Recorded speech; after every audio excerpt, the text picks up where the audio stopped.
नमस्कार, जय हिंद, जय भारत। साथियों, मैं मधु पासवान सीतामढ़ी बिहार से चलकर झारखंड की पावन धरती पर आया हूँ अपनी बहन से मिलने। बिल्कुल मैं अपनी बहन से मिलने आया हूँ। मैं कोई पत्रकार नहीं हूँ। ये मेरी लगभग 3-4 साल से जो तेज होती तलवेली है उसी को शांत करने की प्रबल इच्छा हुई मेरी, और मैं दौड़ा दौड़ा झारखंड की धरती पर अपनी बहन से मिलने चला आया। बहन के बारे में मुझे सोशल मीडिया के जरिए पता चला, सनातन समीक्षा के जरिए पता चला कि ईसाई मिशनरियों से दीदी जूझ रही है। तो किस लिए जूझ रही है ये दीदी से मिलने के उपरांत ही पता चलेगा। तो अब दीदी से मिलने का समय आ गया है, तो चलिए हम दीदी के पास सीधा आपको लेकर चलते हैं। दीदी साथ में बैठी हैं।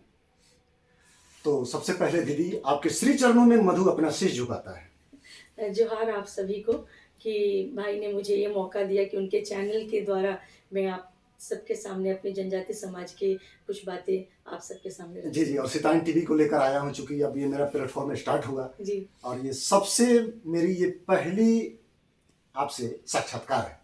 तो मेरी शुभकामना है सीता सीता चैनल को मेरी शुभकामनाएं। माता सीता की जन्म स्थली से आया जी जी जी। तो दीदी, सबसे पहले बिरसा मुंडा जी का जैसे ही नाम बड़ा ही भगवान के तौर पर लिया जा रहा है, तो आपको ऐसा कैसे लगता है कि ये कैसे भगवान हो सकते हैं, जबकि ये तो एक महान व्यक्तित्व के महाधनी प्राण है, एक सजीव जीवित प्राण है। भगवान का पर्याय तो कुछ और मैंने देखा है, फिर बिरसा मुंडा जी के उपनाम में भगवान कैसे लग?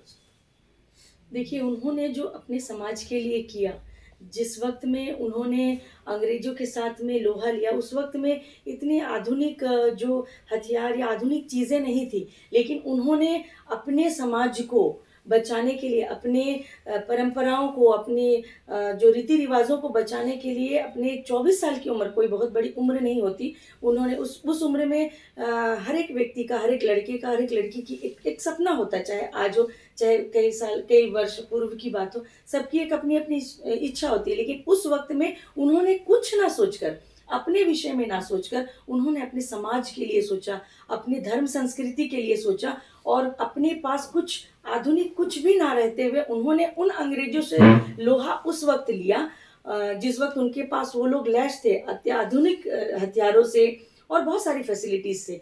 तो उन्होंने जो कार्य हम जनजातियों के लिए किया, या उस वक्त जो उनके कार्यों की वजह से ही जो उन्होंने उलगुलान खुटी से शुरू किया पूरे देश में, आज उनके ही शुरू करने के बाद जितने सारे जनजाति हमारे लोग सीधो कानो फूलो जानो चारों तरफ से जागे, तो कहीं जाकर एक बात है, आप लोगों ने ध्यान दी है कि नहीं, जब पूरा देश गुलाम था उस वक्त हमारे जंगल गुलाम नहीं थे।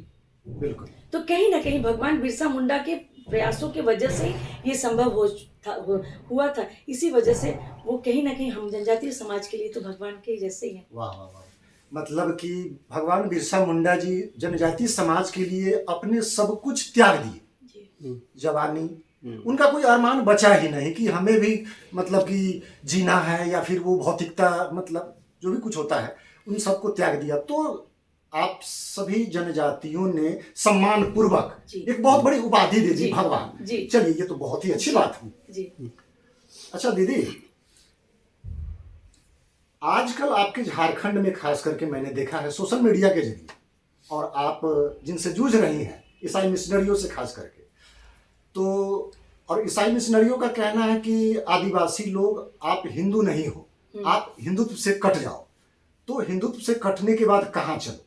ईसाइयत की ओर। तो ईसाई में जब हम चले जाएंगे, आदिवासी लोग चले जाएंगे, तो क्या पहले वाली संस्कृति, सभ्यता, मान मर्यादा आदिवासियों में बची रहेगी अथवा नहीं? अब देखिए, चूंकि तो ईसाई मिशनरियों के चंगुल में आने के बाद आदिवासी अधिकतर लोग कन्वर्ट हो गए हैं, तो आप उनको किस तरह से समझाकर घर वापसी करा रहे हैं? देखिए, पहली बात तो ये कि ईसाई लोग कौन होते हैं ये कहने वाले कि आप हिंदू हो या नहीं हो। अगर वो हिंदू नहीं है तो वो ईसाई भी नहीं है। तो ये डिसाइड करने वाले वो नहीं होते हैं, वो हमारे जनजाति समाज को समझाने वाले वो नहीं ये होते हैं कि भाई आप हिंदू तो नहीं हो। वो ये इसीलिए करते हैं। यहाँ पे तो आपको दिख ही रही है। अगर आप ये कहते हैं कि आदिवासी समाज अगर हिंदू नहीं है, तो क्या कहीं आपने लिखा, कहीं ऐसा देखा है कि आदिवासी समाज ईसाई है? तो जब आदिवासी समाज हिंदू नहीं है तो ईसाई भी नहीं है। उनका ये प्रोपेगेंडा इसीलिए चलता है कि आप वहां से अपनी धर्म संस्कृति को छोड़ो और हमारे इसको माने हमारे संस्कृति को अपनाओ और हमारी संख्या को बढ़ाओ। उनकी यहाँ संख्या बढ़ाने का काम चल रहा है। और जहाँ तक रहा, जो भी व्यक्ति, जो भी हमारे जनजाति व्यक्ति अपने धर्म संस्कृति को छोड़कर ईसाई धर्म को या किसी और धर्म को अपनाते हैं, ऑटोमेटिकली है वो हमारे ये से निकल जाते हैं। मतलब हमारी धर्म संस्कृति को छोड़कर उन्होंने हमें छोड़ दिया। क्योंकि देखिए, हमारी अपनी एक परंपरा, हमारी एक रूढ़ी व्यवस्था, हमारा अपनी एक व्यवस्था है। उस व्यवस्था को और उन सारे नियमों को आप छोड़कर जा रहे हैं। ऑब्वियस है कि जब वो ईसाई बनते हैं, तो जैसा हमारे यहाँ बच्चा होने पर हम लोग छठी करते हैं, तो आप ईसाई बनने के बाद जो व्यक्ति ईसाई बन जाता है वो कभी छठी नहीं करेगा, वो बैप्टिज्म करेगा। उनके वहाँ बच्चा जब पैदा होता है तो वो, हम लोग जैसे छठी करते हैं तो वो लोग बैप्टिज्म करते हैं। हमारा मड़वे में शादी होती है, हमारी शादी मड़वे में होती है, उनकी शादी चर्च में होती है। तो दोनों सिमिलर कैसे हुआ? कहीं ना कहीं वो एकदम अलग हो गया, दोनों अलग चीज हो गए।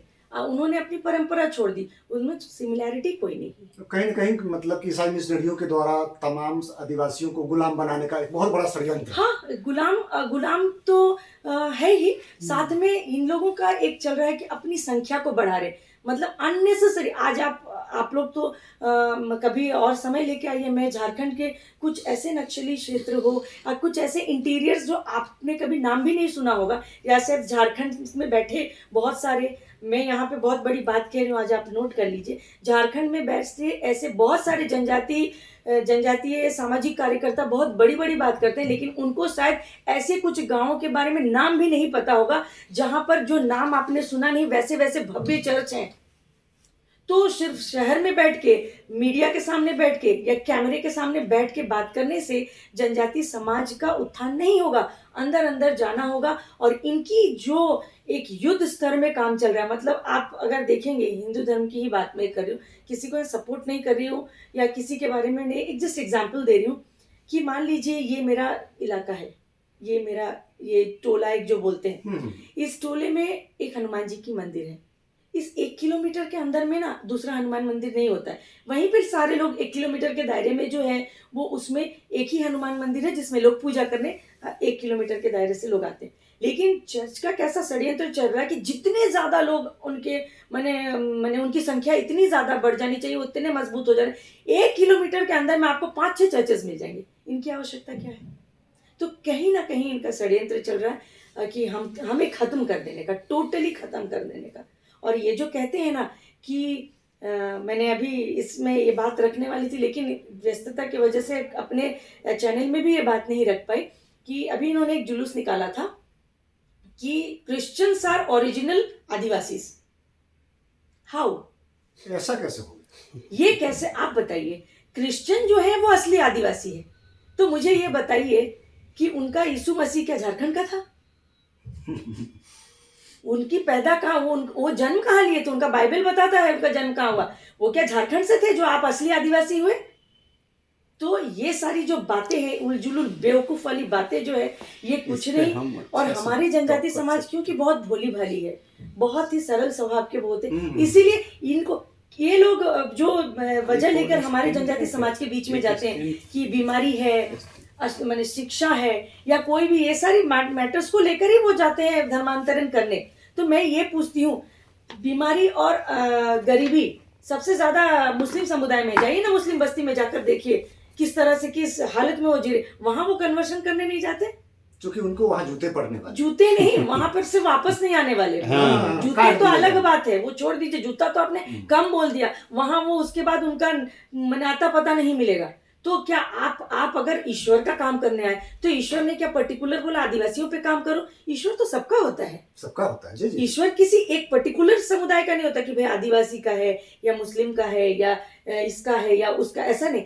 आपको तो ईश्वर सबका है। तो ईश्वर को तो अपने, वो कहते हैं ना, ईश्वर माने ये जो पूरी धरती है जो इनमें है उनके संतान है। तो सिर्फ क्या आदिवासी, सबको देखो आप, सबसे ज्यादा अशिक्षा और सबसे ज्यादा गरीबी तो मुस्लिम बस्तियों में है। आप वहां जाओ। अच्छा दीदी, कई बार मैंने गूगल पर सर्च किया है, आप भी करके देख सकती है, और भी आप तमाम दर्शक लोग भी कर सकते हैं। दो तरह के खबर देखने को मिलेंगे आपको। एक जगह मिलेगा कि वाकई में बिरसा मुंडा भगवान जी ईसाई धर्म कबूल कर लिए थे, जबकि बिरसा मुंडा जी का आजीवन युद्ध तो ईसाइयों के साथ, अंग्रेज कौन थे? ईसाई वाले ही थे। उनकी लड़ाई तो अंग्रेजों से हुई। तो क्या भगवान बिरसा मुंडा इतने मतलब कि बुद्धि से मंद थे या इतने बेवकूफ रहे होंगे जो जिनसे लड़ाई लड़े बाद में उन्हीं के शरण में वो चले जाए? ऐसा तो खैर आदिवासी लोगों को सोचना चाहिए। वो तो बहुत जगह मैंने देखा है कि वही गूगल का रिपोर्ट दिखा करके आदिवासियों को, बिहार में भी ऐसा चल रहा है, चमारों को, पासवानों को, मुसहर को, नुनिया को, तांती को, जितने वहां पर अनुसूचित जाति के जो लोग हैं उनको वो गूगल का ये रिपोर्ट दिखा दिखा करके देखो ऐसा हुआ था, जबकि ये सरासर झूठ बात है। अंग्रेजों से जूझेंगे और फिर उन्हीं के शरण में ये कैसे जा सकते हैं? तो खासकर इस पर भी आप दो चार शब्द अपने अल्फाज में दीदी बता दें तो खैर मेरे बिहार में बैठे कुछ नवबोधिष्टों को होश आ जाए। देखिए, गूगल में जो दिया है उसका मैं भी ये करती हूँ कि बिल्कुल झूठ है। आपने कहा कि बाद में कैसे ईसाइयों के शरण में वो चले गए, जबकि उनकी लड़ाई ईसाइयों के विरोधी थी। अंग्रेज कौन थे? ईसाई ही थे। जी जी। तो उनके विरोधी उनकी लड़ाई थी, और हम गुलाम किनके थे? उस वक्त देश गुलाम किनका था? अंग्रेजों का था। तो अंग्रेज कौन थे? मिशनरीज थे। तो भगवान बिरसा, वहां गूगल में अगर ऐसा लिखा है कि बाद में वो शरण में गए, तो ये सरासर झूठ है, क्योंकि वो बाद में उनके शरण में नहीं गए। मैं उनके बारे में जो ये बात हमेशा जो ये बनाया जाता है कि भगवान बिरसा मुंडा खुद ईसाई थे, भगवान बिरसा मुंडा फिर ऐसे आंदोलन कैसे करते थे, तो ये बात बहुत पुरानी है। भगवान बिरसा मुंडा का आंदोलन ही इसी से शुरू हुआ। वो बाद में ईसाईयत को नहीं अपनाए। जब वो बहुत छोटे थे, उनका जन्म एक बहुत ही गरीब परिवार में हुआ था। उनके माता पिता के पास में 2 वक्त की रोटी खाने का भी पैसा नहीं था। मतलब 2 वक्त की जो अपने बच्चों को वो खाना दे सके, उतना भी उनके पास में रोजगार या इनकम या उतनी ये नहीं थी।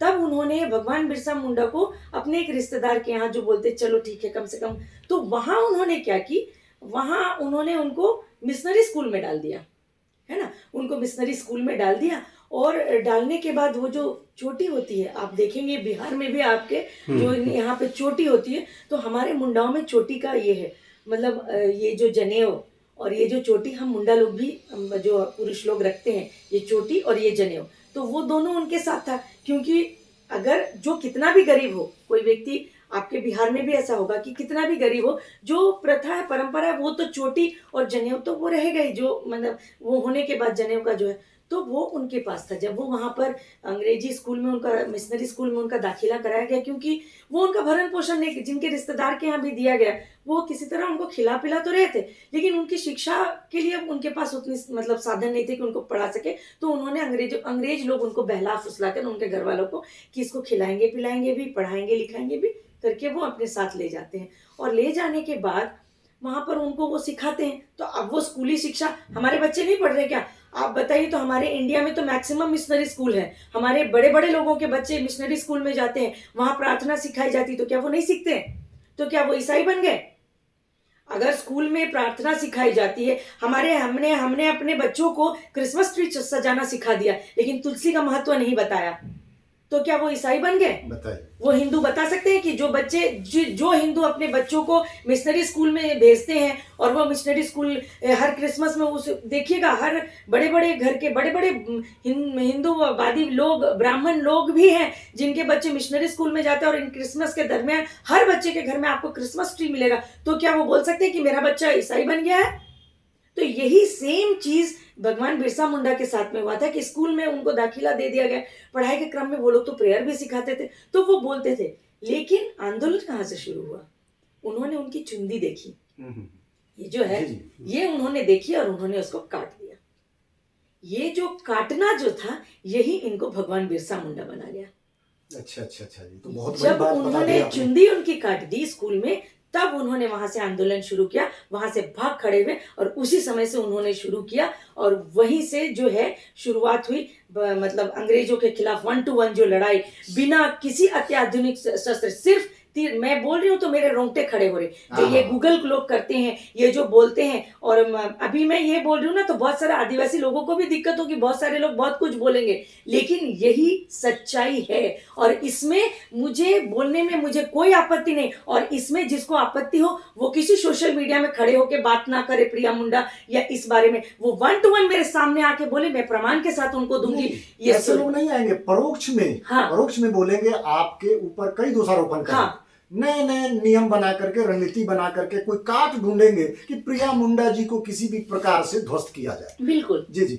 लेकिन उनका इतना कलेजा नहीं है कि वो मेरे सामने बैठ के ये बिल्कुल, सवाल कर बिल्कुल। सके, क्योंकि उनको पता है कि वो गलत है। कोई सही व्यक्ति होगा वही आके सामने बात कर सकेगा। तो भगवान बिरसा मुंडा ने बाद में ईसाईयत को नहीं अपनाया था, उनका आंदोलन ही इस चोटी, क्योंकि कहीं ना कहीं इस चोटी के साथ में एक सेंटिमेंट उनका जुड़ा हुआ था। आज के डेट में मैं, आपका ये बिहार का चैनल है तो यहाँ से मैं पूछना चाहती हूँ, जो ये चोटी जिनके यहाँ ये परंपरा है, उनकी चोटी काट देंगे तो उनको कैसा लगेगा, ये बात जरा सोच के देखिएगा। सीखा बोलते हैं। हाँ, सीखा, अब मुझे तो नहीं, जी, हमारे चोटी यहाँ सीखा सब हाँ, पर्याय एक ही है। हमारे जी, यहाँ जी। चोटी बोलते हैं। तो उसको काटने के बाद वहीं से वो आंदोलन, जो उलगुलान जो वहीं से वो शुरू हुआ, छोटे से शुरू होते होते, सोचिए भगवान, हम लोग क्यों भगवान, आपने अभी प्रश्न किया था ना कि हम उनको भगवान क्यों कहते हैं।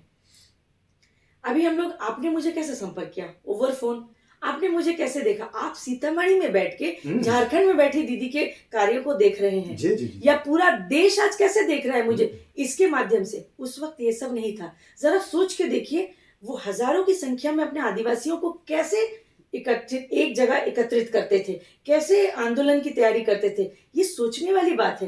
तो कैसे ना हम उनको भगवान का दर्जा दें। बिल्कुल बिल्कुल जी। अच्छा दीदी, बिहार में कई दिनों से राष्ट्र समाज धर्म के ऊपर मैं भी मंथन चिंतन कर रहा हूँ। कई बार मैंने भी ललकारा है, जैसे लक्ष्मण यादव हो गए, वेद प्रकाश रिपोर्टर हो गया, और भी बहुत सारे लोग हैं। मतलब कि चंद्रशेखर रावण तो मेरा फ़ोन नहीं उठा रहा है, और भी कई लोग हैं जो फ़ोन ही तक नहीं उठाता है। मेरा ब्लॉक नंबर कर दिया, प्रशांत बहुत बड़ा यूट्यूबर है, 3-4 मिलियन उनका फॉलोवर है, मेरा फ़ोन नहीं उठा, ब्लॉक भी कर दिया मुझे। वो लोग बताते हैं कि बाबा साहेब को लेकर, कि बाबा साहेब के उपरांत ही हम वस्त्र पहने हैं, भोजन कर रहे हैं, पढ़ रहे हैं। तो मेरा सवाल है, क्या जब बाबा साहेब के उपरांत ही ये सब है, तो इसका मतलब है कि पूर्वज हमारे, इससे पूर्व के जो भी पूर्वज हुए, बहुत सारे हमारे पूर्वज हुए, तो क्या वो अनपढ़ थे, गंवार थे, मूर्ख थे, जाहिल थे? ये भी तर्क बनता है ना। जब बाबा साहेब के उपरांत ही ये सब हुआ है, तो क्या इससे पूर्व ये सब नहीं था? क्या हमारे राजा शैलेश, मैं पासी समाज से, राजा शैलेश, वीरा पासी, लाखन पासी, सुहेल देव पासी, वीर चौहरमल, उदा देवी छत्रानी, ये सब पासी है। तो क्या ये सब मतलब बेकार थे? ये सब झूठ कहानी है। देखिए, बाबा साहब को आप सम्मान दीजिए, देना भी चाहिए, जो उनका काम नो है। डाउट। लेकिन आप इस तरह से उनको प्रेजेंट न कर दे कि पीछे बहुत बड़ा प्रश्न माने चिन्ह पीछे खड़ा कुछ हो था ही नहीं। गया। पीछे कुछ था ही नहीं। ऐसा देखिए, ऐसा है कि गुरुकुल के विषय में तो आप लोगों को पता ही है। जी जी तो वो गुरुकुल तो बाबा अंबेडकर ने नहीं शुरू किया था ना। जी नहीं। गुरुकुल प्रथा हमारी बहुत पुरानी प्रथा है। जी। और गुरुकुल एक ऐसी प्रथा थी जिसमें आज हम लोग स्कूल में कहाँ तक की शिक्षा देते हैं, नर्सरी से लेकर 10th तक की, या नर्सरी से लेकर 12th तक की शिक्षा देते हैं। लेकिन हमारी गुरुकुल जो ये थी, उसमें हर चीज़ की शिक्षा होती थी। मेरे पास लिस्ट है जो मुझे याद भी नहीं है। वहाँ इंजीनियरिंग की भी पढ़ाई कराई जाती थी, वहाँ वेद पुराण तो थे ही, और ऐसी शिक्षा जो अभी हम लोग जो प्राप्त करते हैं 1 से लेकर 10वीं तक की, या जहाँ तक की जो कॉलेज में ग्रेजुएशन तक, वो तो थी। साथ में इंजीनियरिंग, मेडिकल, उसके बाद आपका क्या कहते हैं उसको, शस्त्र विद्या, उसके बाद होम्योपैथ, ये सारी शिक्षा वहाँ दी जाती थी। तो वो जो मैंने गुरुकुल, आप सोच सकते हैं हमारी इंजीनियरिंग और ये सब पढ़ाई किस समय से चली आ रही है। तो ये तब तो आपने ये बहुत बड़ी, मतलब क्या कहेंगे, अपमान नहीं बोलेंगे, एक गाली ही कहेंगे, या मैंने बहुत बड़ा अपमान ही लेके चलिए। हमारे उन जो पीछे जिन आपने नाम गिनाए, और भी हमारे बहुत सारे लोग हैं जिन्होंने गुरुकुल परंपरा को चलाया, उन सारे लोगों का अपमान है। तो क्या ये उनके बाद अगर शिक्षा आई है, तो क्या गुरुकुल शिक्षा अंबेडकर जी ने लाई थी? मैं उनका सम्मान करती हूँ, उनका अपमान कहीं नहीं कर रही। मैं एक बात रख रही हूँ कि अगर उनका ये कहना है कि उनके आने के बाद ही शिक्षा आई, तो गुरुकुल को कौन चलाता था? या फिर अंबेडकर के पूर्वज कोई होंगे तो उनका क्यों नहीं कोई डाटा है कि उनके कोई पूर्वज होंगे तो वो मैंने मैं जस्ट एक ये प्रश्न जी जी जी। अच्छा दीदी, मैं जब झारखंड में आया तो देखा कि यहाँ काफी हरियाली है। जी खूबसूरती के मामले में और खास करके प्रकृति संपदा के मामले में मुझे नहीं लगता कि इस भारतवर्ष में जी इससे बड़ा कोई धनी क्षेत्र होगा। तो यहाँ के मूल निवासी जो आदिवासी खास करके जो है वो इतने निर्धन है, तभी तो मतलब कि कोई भी ऐरा गैरा आता है और यही यूं ही ब्रेन वॉश करके अपने साथ लेकर बहला ले जाता है, जैसे ईसाई मिशनरी यहाँ पर खासे मतलब कि प्रभाव डाल गए हैं। तो इतने अपार संपदा वाले क्षेत्र में, जबकि यहाँ बहुत मतलब भारी खनिज है, कोयला है, क्या क्या नहीं है। और मैं खास करके वृक्षों को देखा हूँ, तो जो यहाँ के वृक्ष है पता नहीं यहाँ उसका क्या कीमत है। मेरे बिहार में यहाँ का एक एक पेड़ मैंने यूं ही जंगल में रोड किनारे देखा है, लाख डेढ़ लाख का एक पेड़ है मेरे बिहार में, उसका कीमत। अब यहाँ क्या है ये तो मैं नहीं जानता, लेकिन दीदी थोड़ा इस पर आप प्रकाश डालें कि प्रकृति संपदा के मामले में इतने धनी क्षेत्र में आज भी यदि कोई लोकल जो यहाँ का आदिवासी समुदाय है वो अभी भी पिछड़े हुए हैं, ऐसा कैसे हो सकता है? निर्धन है कुछ मैक्सिमम तो लोग। मतलब इस पर आप प्रकाश डालिए, इसका क्या रीजन रहा हो? देखिए, एक बात मैं बताना चाहूंगी। दो चीज आपने कही, निर्धन और पिछड़े, दो चीज अलग अलग है। जी जी। आपने कहा बहुत निर्धन है, मैं उस पर बोलना चाहूंगी, हमारे यहाँ आदिवासी कोई निर्धन नहीं है।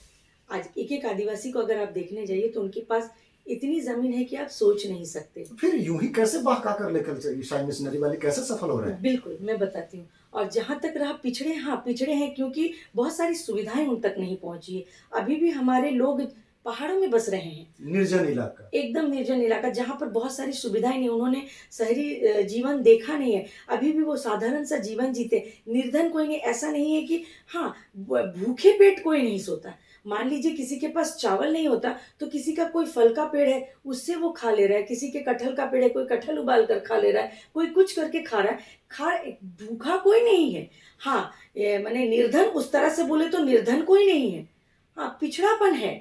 क्योंकि आप कभी आइए, आपके चैनल को मैं बोलूँगी कि मैं निवेदन करना चाहूँगी आप लोगों से कि सिर्फ मेरे इंटरव्यू इस कमरे के अंदर नहीं, मेरे साथ में बिल्कुल, झारखंड को घूमिए, जी। देखिए वहाँ पर जो ऑल ओवर इंडिया में जो फैलाया गया है हमारे आदिवासियों के बारे में, जैसे आपको भी बोला गया है, तब भी आप ये कह रहे हैं कि निर्धन, हमारे आदिवासी निर्धन नहीं है, वो सबसे ज़्यादा अमीर है, वो यहाँ के राजा हैं। लेकिन जो पिछड़ापन है उसका फ़ायदा उठाकर और उनके भोलेपन का फ़ायदा उठाकर वो हमारा धर्म पिछड़ापन ये बौद्धिक रूप से या मानसिक या शारीरिक या आर्थिक, या आर्थिक? देखिए आर्थिक पिछड़ापन, देखिए खाने पीने की सामान चीज़ें तो हैं, तो हम अभी के समय में सिर्फ खाने पीने की चीज़ होने से ही सारा कुछ नहीं हो जाता, हमें कुछ पैसों की भी आवश्यकता होती है। तो मान लीजिए अभी फसल नहीं हुआ, या मान लीजिए कोई अत्याधुनिक चीज़ें लेने की जो खेती में यूज़ कर सकते, उनके पास वो चीज़ें नहीं है। इन सब मैटर से फिर जो स्वास्थ्य मैटर है, सबसे ज़्यादा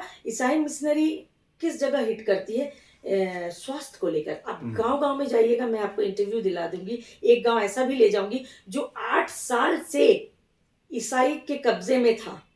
वहां पर एक व्यक्ति सिर्फ विरोध कर रहा था, जिसको कुआं से पानी नहीं दिया जा रहा था। और आश्चर्य की बात है कि जिस पादरी को उस गांव में लगाया गया था कि पूरे गांव को ईसाई बना, उसको खुद नहीं पता था कि प्रभु यीशु मसीह क्या है, उसको खुद ये नहीं पता था कि बाइबल क्या है, उसको खुद नहीं पता था कि बाइबल के अंदर क्या है, उसको खुद ही पता। जैसे हम हिंदू लोग ये जानते हैं, हम लोग कुछ लोग ही जानते हैं, ये हमें भी शुरू करना है। जो मैं चाहूंगी कि आपके चैनल के माध्यम से ये बात रखी जाए, ताकि ज़्यादा से ज़्यादा ये हो कि हमारे सबको ये मालूम हमारे 16 संस्कार क्या है, हम सब हिंदू को जानना बहुत आवश्यक है। उसी तरह जो ईसाई लोग हैं उनके 10 आज्ञा हैं, 10 कमांडमेंट्स है, उसको इनको जानना बहुत ज़रूरी है। 10 कमांडमेंट्स बोले तो 10वीं आज्ञा जो सिखाई जाती है, उसमें लिखा गया पर स्त्री गमन ना कर, अपने माता पिता का आदर कर, चोरी मत कर, हत्या मत कर। ये जरूरी है हर ईसाई को जानना, ये जरूरी है। और एक प्रार्थना है जो खाने से पहले है, एक प्रार्थना है जो खाने के बाद है, एक प्रार्थना है जो किसी चीज को शुरू करने से, जैसे हमारा कुछ भी चीज हम श्री गणेश का ये करके करते, उस वैसा उनका है। जो अगर ये चीज हमारा नियम है, पंडित जी को ये पता है, हर पंडित ये करता है, हमारे पंडित जी का जो भी हमारे पाहन का भी पूजा हर एक तरह का नहीं होता है। हर एक पूजा के लिए अलग अलग मंत्र हैं। उसी तरह इन ईसाइयों ने भी अलग अलग प्रेयर्स बना के रखे हैं। तो जब आप एक पुरोहित को बैठा रहे हो मंदिर में, तो उनको तो सब जानकारी होनी चाहिए। वो लोग वहां पर उनको बैठाते वैसे, जो खुद पादरी उसको नहीं पता है कि बाइबल के अंदर में क्या है, 10वीं आज्ञा क्या है, प्रेयर्स क्या है। तो वो इसीलिए बैठा है क्योंकि हमारा सामने आदिवासी जो है भोला भाला भला है, भाला। इसीलिए वो कन्वर्ट कर लेते। पिछड़ापन है उनको, सोशल मीडिया के जरिए उनको बहुत सारी चीजें पता नहीं चल रही, तो वो इतने एडवांस नहीं है, तो उनको कुछ पता नहीं बाहर क्या हो रहा है। तो थोड़ी सी चीज में मान लीजिए ऐसा हुआ है कि आंखों का, किसी को आंखों का प्रॉब्लम है, तो उन्होंने, उनका तो क्या है, हजारों हॉस्पिटल उन्होंने खोल रखे हैं हमके। मैंने वो हॉस्पिटल स्कूल नहीं है, वो जाल है, हम हिंदुओं को फंसाने का जाल है। तो वो खोल रखे हैं। आपको आंख का प्रॉब्लम है, ठीक है, चलो फ्री में इलाज करा। तो एक गरीब व्यक्ति, गरीब नहीं मतलब बोलेंगे एक गांव का पिछड़ा व्यक्ति, उसके लिए तो बहुत बड़ी बात है। आज एक बात बताती हूँ, अभी हमने इतना बड़ा पेंडेमिक देखा, ये लोग राइस बैग ले लेकर घूम रहे थे, चावल की बोरी लेकर घूम रहे थे, जो कन्वर्ट नहीं हुआ उनके वहां जा रहे थे। तो मैं ये कह रही हूं कि जो ऑलरेडी कई पीढ़ियों से कन्वर्टेड है, उनको तो पहले उनको देखना चाहिए था। उनको छोड़ दिया उन्होंने कि वो जी रहे हैं मर रहे हैं, कोई फर्क नहीं, वो तो बन गए ना 3-4 पीढ़ी से या ये एक ही पीढ़ी से। अब तो वो कहाँ जाएंगे, क्योंकि वो लोग ऐसी हालत उनका कर देते हैं कि वो ना तो इधर के रह जाते हैं ना उधर के रह जाते हैं, मजबूरी में धोबी का कुत्ता बन जाता है। फिर उसके बाद अगर वो अपने समाज में जाना भी चाहे ना, तो वो नहीं जा सकते। तो वो तो हो गए, वो हमारे तो बन गए, उनको मारो गोली, वो मरे जी, हमें फर्क नहीं पड़ता, नहीं किसी को पकड़ो। तो चावल की बोरी क्या उनको जरूरत नहीं है, जिन्होंने कभी आप पर विश्वास करके आपके धर्म को, अपनों को छोड़कर आपको अपनाया था। आप सच्चाई की बात करते हैं, आप अपनापन की बात करते हैं, आप धर्म की बात करते हैं। धर्म कहीं नहीं सिखाता कि अपनों को छोड़कर, कोई शास्त्र नहीं सिखाता कि झूठ बोलकर अपनों से अलग किया जाए। और ये तो भी वाकई में सच भी है कि वृक्ष से टूटने के बाद डाली का कोई अस्तित्व नहीं रहता है। ठीक उसी प्रकार से जो लोग कन्वर्ट हो रहे हैं, उनका कोई आने वाले भविष्य में अस्तित्व नहीं बचने वाला। अच्छा दीदी, जय जोहार अचानक मैं सुन रहा हूं इस समय, इसमें कोई षड्यंत्र? चूंकि मैंने इससे पूर्व अपने पिताजी से भी बहुत सारे सवाल किए हैं, मुझे कभी सुनने में नहीं मिला। ये कब से शुरू हुआ? क्या इसमें आपको षड्यंत्र की बू नजर आ रही है? इस पर कुछ प्रकाश डालेंगे? नहीं, बू नहीं, पूरा षड्यंत्र ही है। बू आने की पूरा षड्यंत्र है। जय जोहार षड्यंत्र है। हमारा अभिवादन, आदिवासियों का अभिवादन सिर्फ और सिर्फ जोहार है। सिर्फ और सिर्फ जोहार, सिर्फ और सिर्फ जोहार है। जय लग गया तो ये तो और सम्मान जुड़ गया था ना। किस चीज का जय है? ये तो अभिवादन है। जय नमस्कार करते हैं क्या आप? जय प्रणाम करते हैं क्या? बिल्कुल भी नहीं। बहुत वाह वाह वाह, ये तो बहुत बड़ी खबर सुनी आप लोग बिहार में करते होंगे, प्रणाम करते हैं ना बड़ों को, हाँ, या नमस्ते करते हैं ना। तो कभी ऐसा करते हुए देखा कि और सुंदर और इसको अच्छा बनाने के लिए जय प्रणाम, जय नमस्ते, ये तो अभिवादन करते हैं क्या? ये तो अभिवादन है। प्रणाम, बड़ों को प्रणाम, नमस्ते, जो भी है। तो क्या फिर इसमें जय जब लगता नहीं है, तो हमारा ये सिर्फ वो अभिवादन ही है, तो उसमें जय कहाँ से आया? अच्छा दीदी, एक चीज और, जय तो इशू होता है। जी जी जी जी। तो एक चीज और बता दीजिए, आपने जय जोहार बोला, बू नहीं, ये पूरा षड्यंत्र है। जय इसीलिए लगा, जय यीशु, जय भीम। ओहो, बाद में जाकर जोहार खत्म हो जाएगा, जय यीशु बोलने वाला है। वो तो ईसाई नहीं, तो ईसाई जैसा बना देते हैं। इस पर भी बात करूंगी अगर आप मौका देंगे। तो एक षड्यंत्र हमारे झारखंड में चल रहा है, जो कि अभी धीरे धीरे पैर पसार रहा है बाकी के क्षेत्रों में। आप सबको थोड़ा सा इसकी जानकारी मैं जरूर दूंगी। मैं तो अभी चाहूंगा कि वो जानकारी मेरे चैनल के माध्यम से देश को बताने के आप कष्ट करें। वह कौन सा षड्यंत्र है, देश जानना चाहता है। और खास करके मैं इतनी लंबी दूरी तय करके आपके शरणागत हुआ हूं, तो दीदी आप मेरी मैं जरूर बताना चाहूंगी। और मैं चाहूंगी कि आपके इस चैनल या आपके इस चैनल के माध्यम से सारे पूरे देश के मेरे भाइयों को, क्योंकि हमारे झारखंड में ही 32 जनजातियां हैं, पूरे देश में 700 जनजातियां हैं। और सिर्फ जनजाति नहीं, आज जनजाति के अलावा हमारे दूसरे लोग भी इन सब के माने जाल में फंस रहे हैं। तो मैं बिल्कुल बताना चाहूंगी कि इनका षड्यंत्र, इनके पास ना बहुत सारे मतलब क्या बोलेंगे, प्लान्स हैं, एक के बाद एक प्लान है। ये नहीं सक्सेस हुआ तो ये सक्सेस, ये नहीं हुआ तो ये सक्सेस, मैंने ऐसे करके इनके पास प्लान है। लेकिन इनके पास ये बिल्कुल नहीं चाहते कि किसी तरह भी इनका मात हो। तो ईसाई नहीं, जैसे ये जो जय जोहार की आपने बात की, तो ये भी एक प्लान ही है। तो ये जय जोहार हमारा तो नहीं है अभिवादन, किसी भी अभिवादन में जय नहीं लगता है ना। और हमारा अभिवादन सिर्फ जोहार है। मैं एक चीज़ कहना चाहूँगी कि अभी आपने, मैं ये गर्व के साथ आपके चैनल, बहुत सारे लोग हो सकता है इसमें विरोध करें, लेकिन मुझे इस बारे में अपने आप पर गर्व है कि 2017-18 में मैंने ये उलगुलान यहाँ खूंटी से शुरू किया था, पादरी भगाओ अभियान, जो आज 8-9 स्टेट्स में सक्सेसफुली मेरी टीम द्वारा की जा रही है, विरसा वाहिनी द्वारा की जा रही है। और उसी वक्त शुरू हुआ कि धर्मांतरण को रोको, घर वापसी करो, चर्चेस बंद करो। उसी के बाद सारे लोगों ने शुरू किया। आप अगर ध्यान से सारी चीज़ों को बैक से खंगालना शुरू करेंगे तो आप देखेंगे मेरे आंदोलन शुरू होने से पहले इतने आपको न्यूज़पेपर में शायद ही आपने सुना होगा कि बिल्कुल। यहाँ धर्मांतरण हो रहा है, यहाँ घर वापसी हो रही है, यहाँ इतने लोगों ने कर दिया। ये मैंने शुरू किया तो कुछ लोग सीरियसली कर रहे हैं, मैं सबको नहीं बोल रही, लेकिन कुछ लोगों ने इसको अपना चेहरा चमकाने का एक मुद्दा उनको मिल गया है। लेकिन आप तो बहुत बड़ी रिस्क ले रही हैं। बीहर जंगल में जाकर उनके साथ टकराना ये साधारण बात नहीं है। तो आपको डर नहीं लगता दीदी? मैं तो जंगल से ही हूँ, मेरा जन्म ही जंगल में हुआ, तो आप रम सी गई हैं इस जंगल में। तो जंगल तो मेरा फिर घर भी है। फिर भी मतलब मौत का खौफ, चूंकि आप शादीशुदा हैं, जी बच्चे हैं, जी पति हैं, जी। फिर आने वाला भविष्य है, हम्म। तो क्या ये भविष्य, पति, बच्चे, ये सब मोह माया कैसे खत्म कर लिया? और आप जनजाति को बचाने के लिए एक बहुत बड़ी मुहिम छेड़ दी आपने, इतना बड़ा रिस्क। देखिए ऐसा है कि पहली बात आपने बोला डर नहीं लगता, अपने घर से किसी को डर नहीं लगता। क्या आप कभी अपने घर में खुद को असुरक्षित महसूस करते हैं? बिल्कुल। तो ये सारा जंगल मेरा घर है, तो मुझे अपने जंगल से, अपने घर से कैसे मतलब डर होगा? और जहाँ मोह माया की बात हुई, अगर हम सब मोह माया को सोचेंगे तो भगवान बिरसा मुंडा ने अगर अपनी मोह माया की बात सोची होती तो आज हमारा देश, कहीं ना कहीं उनका भी योगदान है देश को आज़ाद करने में। और अगर आज हमारे जंगल, हम लोग गर्व के साथ ये कहते हैं कि हमारा जंगल जो है कभी गुलाम नहीं हुआ, तो उनकी ही वजह से है।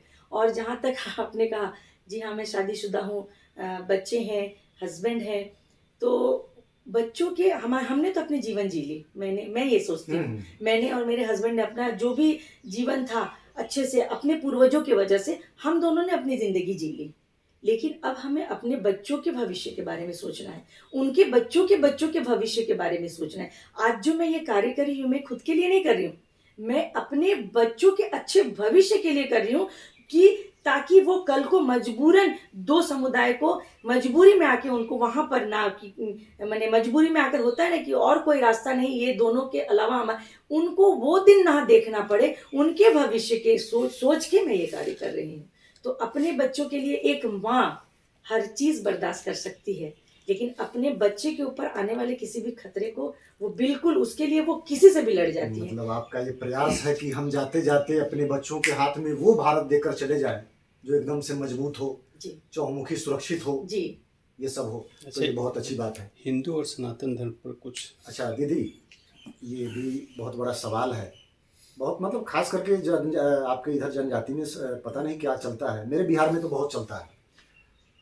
सनातन धर्म कहा जाता है, बौद्ध धर्म, ईसाई धर्म, ये मतलब कि धर्म का, जबकि मैंने पढ़ा है धर्म का पर्याय, जैसे होता है ना कि जल को हम कई नामों से जानते हैं, जल कहिए, नीर कहिए, पानी कहिए, एक ही चीज़ है लेकिन नाम अलग अलग है। तो मैंने काफ़ी रिसर्च किया, संस्कृत डिक्शनरी में भी चला गया और हिंदी में भी देखा। तो धर्म का मतलब होता है कर्तव्य, दायित्व, फर्ज, ये सब मतलब इसके नाम है।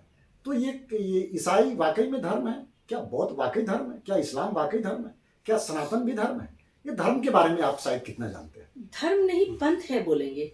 हाँ, ये सब पंथ हो सकते हैं, चलने का एक तरीका हो सकता है। हाँ, आप ये बता सकते हैं कि ईसाई कब से शुरू हुआ? ये तो हर जगह ये है कि कब आया, बौद्ध कब, सबका एक दिन है। सनातन कब आया ये बता सकते हैं आप? कोई नहीं, ये तो हम मतलब जीवन जीने की वो शैली। अब जैसे कि अब कहा जाता है ना कि धर्म, दायित्व, कर्तव्य, फर्ज उर्दू शब्द है, पर्याय एक ही है। जी। तो सनातन में समझिए कि एक माँ के प्रति पुत्र का क्या धर्म है, ये सनातन से बेहतर कोई बता नहीं सकता।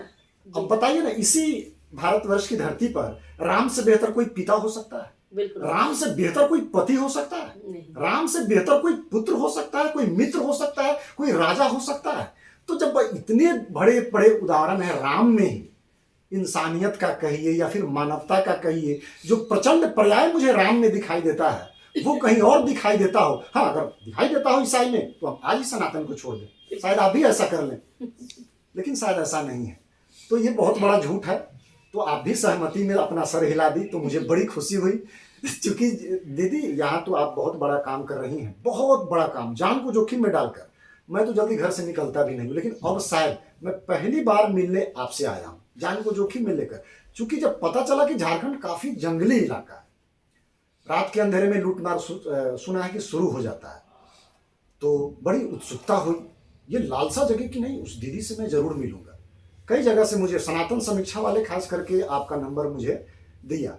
यहाँ आया तो ये दोनों भाई मुझे मिले, इनके पास भी आपका नंबर मौजूद था। तो आज आपसे मिलकर मैं इतना खुश हूँ, इतना खुश हूँ। अब मुझे ये पूरा भरोसा हो गया है कि हाँ, इस जगह पर दीदी है तो इस भाई को न वहां तकलीफ होने वाला है, न यहाँ तकलीफ। बिल्कुल नहीं, यहाँ आपको कोई एक बाल भी बाका नहीं कर सकता।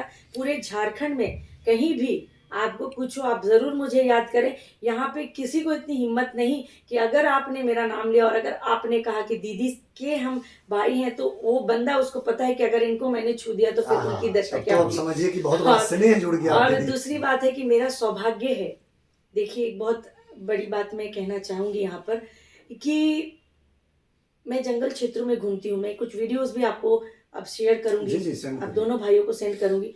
मैं रात के 11-11, 12-12 बजे या ऐसे जगह जहाँ पर कि 6 बजे के बाद सामान्य लोगों का आना जाना वहाँ पे माने बंद हो जाता है, लोग डरते हैं, उन क्षेत्रों में जिनको कि नक्सली क्षेत्र भी कहते हैं, उन क्षेत्रों में मैं काम करके अंदर, ऐसे भी कई जगह है जहाँ के कि गाड़ी नहीं जा सकती मेरी, तो गाड़ी को रास्ते में खड़ा करके 3 किलोमीटर अंदर जंगल में घुसना पड़ता है। वहां से आती हूँ 11 बजे, 12 बजे ऐसे समय में, लेकिन कभी भी मुझे एक भी कहीं भी नहीं ये हुआ कि एक नक्सली ने आकर मुझे रोका। अच्छा, नक्सली मिल जाते हैं? नहीं, कभी उन्होंने मुझे दर्शन भी नहीं दिए, ये कभी मुझे डिस्टर्ब भी नहीं किया। उनके क्षेत्र में प्रशासन ये कह रही है कि प्रिया जी को उस क्षेत्र से बाहर निकालिए, वहां पर ऐसा प्रशासन को ये चिंता होने लगती है कि कहीं प्रिया जी को कुछ हाँ, हो ना जाए। तो कई बार ऐसा हुआ कि मैं तो अंदर घुसती हूँ तो इनको फोन आते हैं, क्योंकि मैं जब घुस जाती हूँ क्षेत्र में, मैं अपने फोन नॉट रीचेबल कर देती हूँ, किसी तरीके का मेरा लिंक कुछ ना मिले, मैं कुछ मोबाइल कुछ नहीं, मैं अगर मुझे लाइव करना हो तो वो ठीक है, रिकॉर्ड करना हो तो ठीक है, अदरवाइज मुझे आप लाख कोशिश कर ले, आप मुझे खोज नहीं पाएंगे कि मैं किस जगह में हूँ। तो उस समय इनको फोन किया जाता है कि दीदी को बाहर बुला लीजिए, तो उनको डिस्टर्ब करते हैं, सबको डिस्टर्ब करते हैं। तो उनको भी शायद कहीं ना कहीं लग रहा है कि दीदी सही काम कर रही है, वो लोग को भी ऐसा लग रहा होगा कि दीदी समाज के लिए कर रही। आज इतने सालों में उन्होंने मुझे कभी डिस्टर्ब नहीं किया। अच्छा, एक चीज और, एक सवाल और दीदी, मैंने वैश्विक पटल पर देखा है कि अभी अभी वैश्विक पटल पर यह शुरू हो गया है कि इस्लाम वालों से ईसाई वाले अब सतर्क होने लगे हैं। फ्रांस में भी देखने को मिला, हॉलैंड में भी देखने को मिला, बहुत सतर्क जो भी है। ये हिंदुस्तान में ऐसा क्यों नहीं है? इतना मतलब कि तांडव जो करना ये लोग आरंभ कर दिए हैं। अब देख लीजिए, आप ही के मतलब कि नुपुर शर्मा को लेकर जिस तरह से 14 राज्य में हिंसक जो भी हुआ, प्रदर्शन अफजानी जो भी तोड़फोड़ उन्होंने सब किया, तो ये खतरा केवल इस्लाम का जो भी खतरा है केवल सनातनियों के लिए, क्या यहाँ ईसाइयों के लिए ऐसा कोई खतरा नहीं? इस्लाम को खतरा इस हिंदुस्तान में केवल हिंदू को दिखाई देता है। वो सचेत है कि नहीं भाई, थोड़ा आप ऐसा मत करिए, या फिर उनसे सचेत होने की जरूरत है। इस्लाम के विरुद्ध इस हिंदुस्तान में ये पादरी हो या फिर ये मौलाना हो, बोलते क्यों नहीं? क्या षड्यंत्र इसके अंदर भी निहित है? क्या ये दोनों जो दो सिक्के इस समय दिखाई दे रहे हैं, क्या ये एक ही चित और पट तो नहीं है? ईसाई और मुस्लिम धर्म जी जी जी बिल्कुल एक ही है, दोनों का ही काम एक ही है। किसी का थोड़ा एग्रेसिव होके है, किसी का थोड़ा मतलब माइंड स्वीट पॉइजन भी नहीं बोलेंगे, बहुत दिमाग से खेलने। ये लोग क्या है, ये दिख जाते हैं, और वो एक है जो दिख जाता है और एक है कि दिखता नहीं है। वो अंदर अंदर किस तरह से अंदर जो बोलते हैं ना, जो एक हम लोग लकड़ी का देखते हैं ना, अंदर घुन खाता, हमें पता भी नहीं चलता किस तरह हम अंदर से खोखले हो गए। वो इतने ज्यादा मतलब मैंने माइंड उनका मानना पड़ेगा कि मतलब अगर बनता कहीं तो हम लोग जरूर पूछते, मैंने इतना दिमाग से वो लोग ये काम करते हैं। और जहां तक नुपुर शर्मा जी की बात आपने कही कि मैं एक चीज आपसे पूछना चाहूंगी, नुपुर शर्मा जी ने जो भी कहा या जो भी जिसके बल पर कहा, आज आप इस हिम्मत से, आज मुझे बहुत मतलब खुशी हुई कि आपको अपनी दीदी पर इतना विश्वास है। और मैं ये इस चैनल के माध्यम से कहना चाहूंगी कि इस विश्वास को मैं हमेशा बनाए रखूंगी और ये इसमें मैं जरूर आपका साथ खड़ी होंगी। तो उसी पे मैं इसीलिए बोला मैंने ये बात कि नुपुर शर्मा जी ने जो बात कही, मैं आपसे, आप मुझसे प्रश्न कर रहे थे, अब मैं आपसे प्रश्न कर रही हूँ, क्या उन्होंने जो बात कही थी अपने मनगढ़ंत कही थी? ना ना ना, बिल्कुल नहीं। जी जी, कहीं है, उन्होंने कहा था। बिल्कुल एकदम मौजूद है। नुपुर शर्मा जो बात बोली वो किन के बिहाफ पे कहाँ किसको रिप्रेजेंट कर रही थी? आज अगर आप झारखंड में हैं तो ये सोच के है ना कि चलो दीदी है यहाँ, मैं सुरक्षित हूँ, तो वो अगर निडर होकर किसी बात को रख रही थी तो उनको भी तभी इस वक्त उस वक्त लगा होगा कि वो तो किसी चीज को रिप्रेजेंट कर रही थी ना भाई, किसी एक, मैं कुछ बोलना नहीं चाह, आप समझ सकते हैं जी, कि बिल्कुल, वो बिल्कुल, रिप्रेजेंट कर रही थी। दूसरी बात है, वो उनकी लड़ाई उनके घर की तो लड़ाई नहीं है, वो पूरे समाज के लिए ये बात कह रही थी, वो पूरे समाज को भी रिप्रेजेंट कर रही थी। तो उनको ये बात इतनी हिम्मत से एक महिला इसीलिए रख रही थी कि उनको ये लग रहा था कि कुछ मुझे भी, और उन्होंने कोई गलत बात नहीं कही, गलत बात नहीं कही थी, जो लिखा है उन्होंने बोला था। हाँ, सबको और बताया। उनको ये था कि वो जिनको रिप्रेजेंट कर रही है वो कहीं ना कहीं उनको साथ देंगे, लेकिन हुआ क्या, जस्ट उनका अपोजिट। और उसके नाम पे मोहम्मद जुबैर जो है हाँ, पूरे देश में दंगा करवाया, क्योंकि वही जो है उल्टा पुल्टा करके मैसेज को जो है फैलाया। तो ये तो गलत हुआ था, और उनके साथ जो थे उनको नहीं छोड़ना चाहिए था, उनको सुरक्षा बनाना चाहिए था। आज हम लोग संख्या में ज्यादा, इसी पे मैं बात करूंगी कि नुपुर शर्मा जी ने अपने, वो नुपुर शर्मा जी के घर का कार्य नहीं था जो आज भी वो कहीं ना कहीं अंडरग्राउंड होकर जी रही हैं। किसके वजह से? समाज को, अपने समाज को वो कहीं रखना चाह रही थी, सच्चाई को रखना चाह रही थी, एक झूठ को सामने लाना चाह रही थी, एक गंदगी को वो सामने लाना चाह रही थी। तो वो उनके घर का प्रॉब्लम तो नहीं है, बिल्कुल, ये पूरे देश का प्रॉब्लम है, पूरे देश का प्रॉब्लम था। वो पूरे, जिस तरह से पूरे देश में मुसलमानों ने आंदोलन किया, तो क्या हमारे सनातनियों में इतना कलेजा नहीं है कि उनके साथ खड़े होते? सोशल मीडिया में सिर्फ लिख लेना कि नुपुर शर्मा हम तुम्हारे साथ है, ये इतना ही काफी है। सिर्फ इतना, सोशल मीडिया में सिर्फ इसीलिए नुपुर शर्मा हम तुम्हारे साथ है, सबको उस वक्त ट्रेंड चलता है। ये हमारे सनातनियों का सबसे बड़ा, उनको गुस्सा लगे, मैं हमेशा सही बात, सामने कौन है ये मैं नहीं देखती हूँ, गलत है तो मैं उसका विरोध करती हूँ कि नुपुर शर्मा हम तुम्हारे साथ हैं। हर कोई उस वक्त ट्रेंड चल रहा है, फेसबुक, ट्विटर, समर्थन मात्र से ही 5-7 सर कलम कर दिए गए, तो 10 सनातनी भी क्या उनके साथ खड़े हुए कि कर सकते वैसा कि हम भी इनके साथ है, तो 1 to 1 एक होता। हमारी संख्या उनसे ज्यादा है फिर भी हम क्यों मारे जाते हैं? हमारी संख्या ज्यादा है फिर भी हम पर टॉर्चर क्यों होता? हमारी संख्या ज्यादा है फिर भी हम अंडरग्राउंड हो जाते हैं। हमारी संख्या ज्यादा है लेकिन हमारे ही लिए ही सर क्या वो कलम, सर धड़ से अलग वाली बातें की जाती हैं, वो बातें बोली जाती हैं, हम लोग चुपचाप सुनते हैं, लेकिन उनके विषय में जो सच्चाई लिखी हुई है वो बोला तो इतनी बड़ी बात हो गई है ना। तो कहीं ना कहीं इसी वजह से सनातनी लोग, मैंने कहा ना कि आज अगर हम कमजोर हैं तो हम, ये लोग तो है ही, लेकिन कहीं ना कहीं हम खुद भी जिम्मेदार हैं, बहुत बड़े। और ये लग रहा है ना लोगों को कि भाई उनके यहाँ का प्रॉब्लम है, उनके घर की बेटी को उठा कर ले गए, उनके यहाँ दंगा।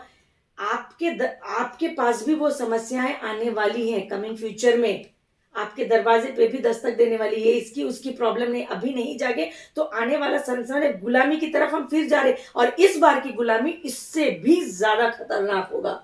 सोचने वाली बात है। सारे लोग सनातन धर्म की बात करते हैं, सनातन धर्म के विषय में बोलते हैं, सनातन धर्म के बारे में बातें करते हैं, लेकिन खड़ा होने वाला कौन है? मैं यहाँ रांची की बात करूं, जो वो वहां की जो लड़की को जलाकर मार दिया गया, क्या नाम, ये लड़की क्या सिंह थी, ऐसी तो बहुत सारी अभी रिसेंट जो बहुत ज्यादा, अंकिता, जो बहुत इधर उधर हुआ, उस वक्त में मैं और रेनू दीदी नाम की, आप जानते ही होंगे रेनू दीदी को, हम लोग 2 महिलाएं उस वक्त में लीड कर रहे थे, और बहुत सारे ऐसे हिंदूवादी संगठन के बड़े बड़े बोलने वाले, बड़े बड़े नारा लगाने वाले लोगों का सुनते, हम ऐसा करेंगे, हम वैसा करेंगे, उन लोगों को हमने बुलाया। वो चलिए 10 व्यक्ति ला करने का, वो खुद तो प्रेजेंट रहते, मैं हमेशा किसी का इंतजार नहीं करती। मैंने जब कार्य शुरू किया तो मैंने अकेले किया, लोग अपने आप जुड़ते गए। और बोलते हैं ना कि अकेले ही शुरू किया था, लोग जुड़ते गए और कारवां ये हो गया।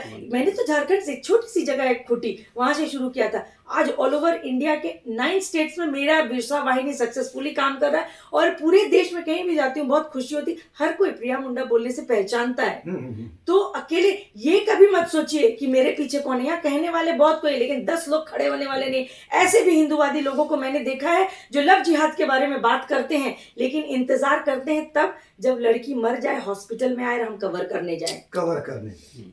अच्छा दीदी, ये ऐसा भी केस आया है कि एक लड़की को लव जिहाद, अभी पिछले साल ही रेनू दीदी और मैंने भी इस पे काम किया और उस लड़की को रेस्क्यू करके लाए। अब हमने एक आश्रम भी खोला। और एक बात है जो मैं भूल रही हूँ, मैं आपके माध्यम से, ताकि ये बात औरों तक जाए, मैं बोलना चाहूँ, हमने एक आश्रम खोला जहाँ लव जिहाद से लड़कियों को लाकर साइकेट्रिस्ट से, क्योंकि ऐसा अभी हमने लव जिहाद मतलब आप लोग रेस्क्यू भी करती? जी, रेस्क्यू किया को जी, जोखिम में डालकर रेस्क्यू बिल्कुल। करते? मेरी टीम के मैंने जो जो हमारे लड़के हैं, मेरे भाई लोग, युवा लोग हैं, हाँ, युवा लोग, यंग, वो लोग रेस्क्यू करते हैं। हाँ, वहां पे ऐसा भी हुआ है कि लड़कियों को हिप्नोटाइज कर दिया जाता है।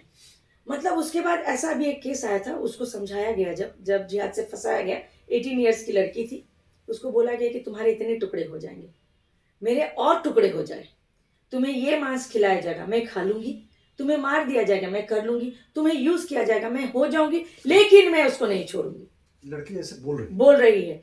लेकिन फिर उस समय हम क्या करते हैं, उसको तो हम मार काट नहीं सकते, हमारे ही अंग है वो, उनको हम अपने आश्रम में लाते हैं, उनको लाके साइकेट्रिस्ट से उनका दिमाग का वो करवाते, दिमाग को शांत करते हैं। और हमारे पंडित पुजारी जो है, जो इस चीज़ को काट सकते हैं वैसे कटवाते हैं। फिर एक वो थेरेपिस्ट से उनका ट्रीटमेंट कराते हैं, ओके करते हैं। फिर उनको मतलब जो है शादी ब्याह या उनके घर वालों को सौंपते, क्योंकि लव जिहाद से बचाने के बाद तुरंत अगर आप उसको घर वालों को दे देंगे, फिर तुरंत वही चीज होने लगेगा।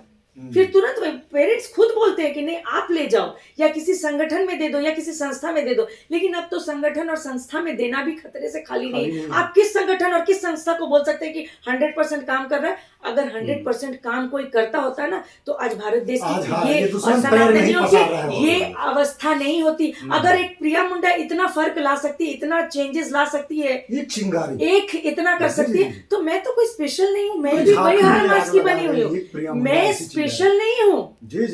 मैं और महिलाओं की तरह मैं भी एक महिला हूँ। बस हिम्मत करना है अपने समाज के लिए कि क्यों ये सोच जब बदलेंगे, और जब स्वार्थ माने अपने स्वार्थ को छोड़ देंगे, जो व्यक्तिगत स्वार्थ में आदमी, सनातनियों को मैं कह रही हूँ, बहुत बड़ी बात करी, बुरा लग सकता है बहुत सारे लोगों को, मुझे कोई फर्क नहीं पड़ता, क्योंकि ये सच है।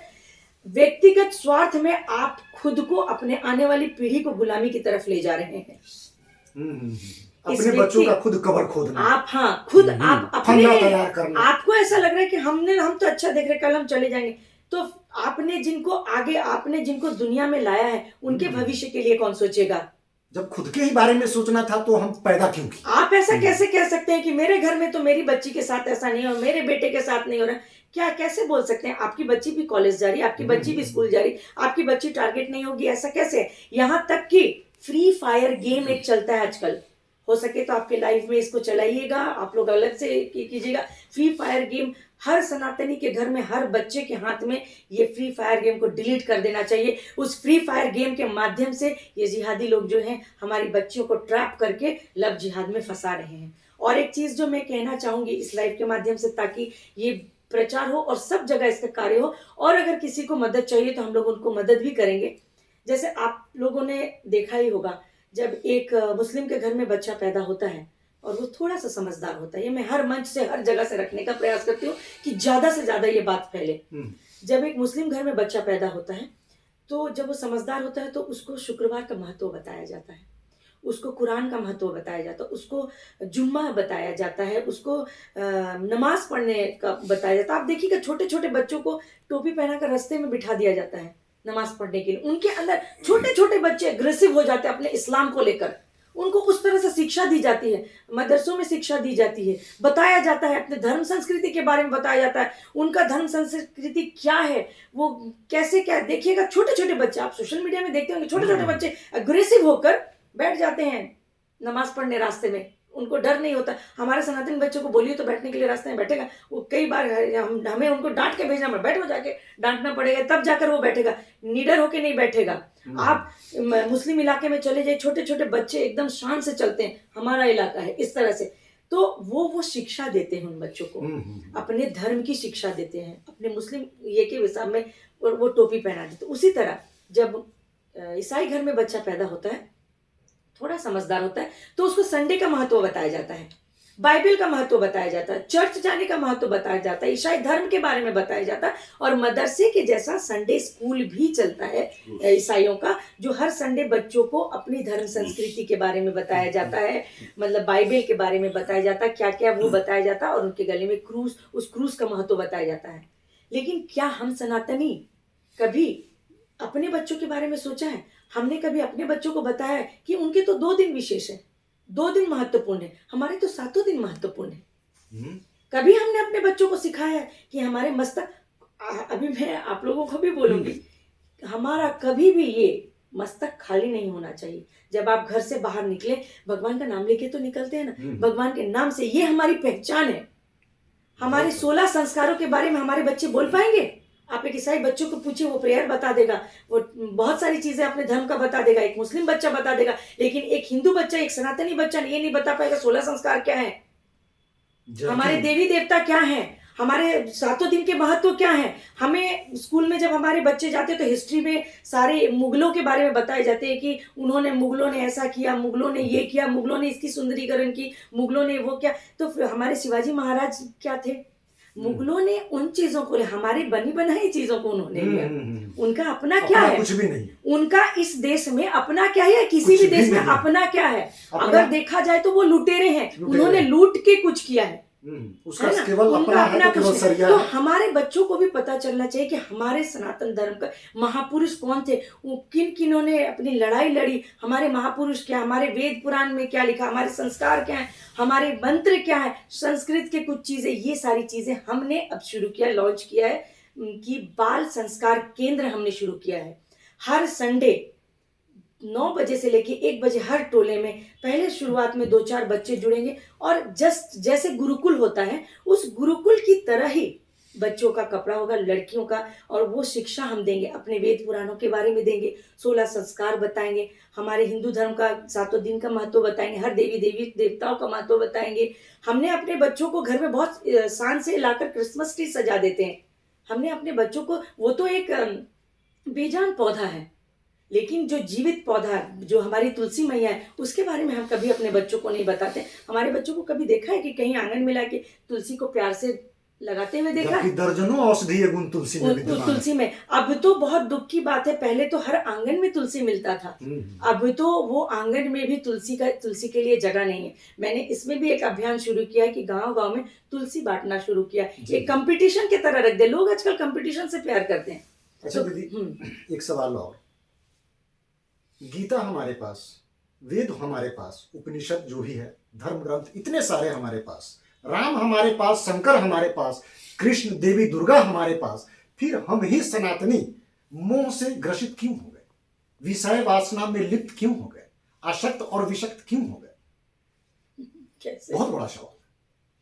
सब कुछ हमारे पास है, सब कुछ हमारे पास है, ब्रह्मांड हमारे पास है, पूरा पश्चिम उत्तर दक्षिण मेरे पास है, आकाश और पूरा पाताल साइंस मेरे पास पे है, आधारित हमारा दुनिया का धर्म सबसे है। बड़ा निचोड़ मेरे पास है, फिर हम ही पिछड़ गए, हम ही अपने धरती पर अस्तित्व बचाने के लिए जूझ रहे हैं। कुछ पॉइंट होंगे तो कुछ तो है क्या व्यवसायीकरण, कि आप ऐसा करें देवता से कुछ मिलने वाला है, जबकि हम पूछते पूछते थक जाते हैं। बाद में लोगों को लगता है कि अरे कहाँ कुछ मिला, किनारा हो जाओ, रास्ता चेंज करो, शायद ये सब हो। मिलने वाला कहीं नहीं है। हम इस पर दीदी पूरा निचोड़ तो नहीं बता सकते, लेकिन एक दिन लेकिन ढूंढा ये मैंने। धर्म से तोड़ने का तो साजिश है। ज्यादातर मुझे लगा कि ये जो जितने सारे प्रवचन करने 5 वाले किलो हैं, ये चावल लोग या बताते आटा हैं मिलेगा। कि मुक्ति है, मोक्ष है, दुख टल जाएंगे, नौकरी लग जाएगा, ये हो जाएगा। तो नहीं, भाई ये इसका मैं किसी का मैं अपमान नहीं करना चाहती। जो भी ये कहते हैं मुक्ति मिल जाएगा, यहाँ बैठ के हम डिसीजन लेने वाले। लेकिन मुझे जहां तक ये लगता है कि जो मुक्ति दीदी आपको मिलेगी ना, जो दुआ, ये सम्मान आपको मिलेगी, मुझे नहीं लगता कि इस धरती पर बड़े बड़े चोटी वाले को मिलने वाले हैं। यही चीज हर सनातनी में जगाने की आवश्यकता है। जी। हमारे सारे सनातनी, हमारे पास सब होने के बावजूद भी हम कमजोर क्यों हैं? क्योंकि हम व्यक्तिगत स्वार्थ में डूबे हैं। जी जी जी जी। अब इस समय देखिए, अब दीदी इस समय हम युद्ध के क्षेत्र में हैं। जैसे आप लड़ाई लड़ रही हैं, तो इस युद्ध की बेला में हम धूप अगरबत्ती लेकर क्या करेंगे? कुछ नहीं, मैं तो हमेशा अपने मन से ये कहती हूँ कि हमारा दुश्मन जो है हमारे द्वार पे खड़ा है, हथियार लेकर युद्ध की मनसा से, और हम आरती की थाली लेकर खड़े हैं। जब तक हिंदुस्तान को चहुओर से हम सुरक्षित न कर ले, तब तक हम मंदिर में घंटी बजाने नहीं जाएंगे। और युद्ध का जो आह्वान है उन्होंने अपनी तरफ से कर दिया है। अब हम शांत बैठेंगे, हमें अपने अपने तरीके से अपना युद्ध, मैं नहीं कह रही कि मेरे तरह हर कोई फाइट करे, मैं ये नहीं कह रही कि आप 1 to 1 जो मैं भिड़ जाती हूँ, लड़ जाती हूँ, लग जाती हूँ, कहीं भी हो जाती हूँ, मैं ये नहीं कह रही, ये मैं कभी नहीं कह रही कि आप भी ऐसा ही करो। हर एक के पास अपना अपना तरीका है। जैसे सुरेश चौहान के जी, मैंने मेरे अंदर था, लेकिन सुरेश चौहान के जी ने एक बहुत अच्छी बात कही थी। दिल्ली में हम स्टेटमेंट्स हाउस में एक हमारी ऑल ओवर इंडिया की एक बैठक थी, जहाँ से इंडिया से 25 लोग आए थे।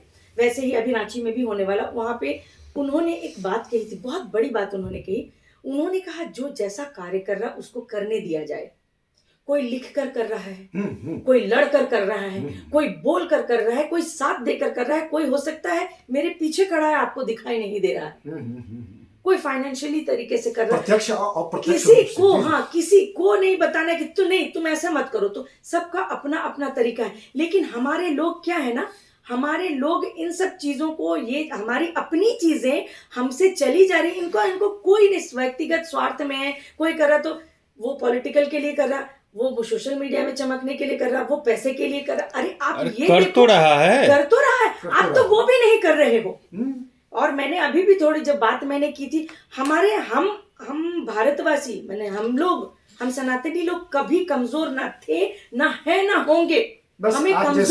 हमें कमजोर कहाँ किया गया? हम कमजोर कहाँ हुए? कुछ जयचंदों के वजह से। आज भी, पहले भी मैंने अभी कहना कि इतिहास गवाह है कि जब जब हमारे किलों पर आक्रमण हुआ, दरवाजे अंदर से ही खोले गए थे। और हम कमजोर होते हैं हमारे लोगों के वजह से ही। हमको ऐसा लगता है कि हम जब रणभूमि में उतरते हैं तो हमारे सामने 2 शत्रु हैं। हमारे सनातन धर्म के लिए बोल रही हूँ कि ये 2 शत्रु, आप समझ सकते हैं 2 शत्रु, एक्चुअली 2 नहीं, 3 शत्रु हैं। वो 2 तो है ही जो दिख रहे हैं, और एक है जो अदृश्य है, और वो अपने ही है।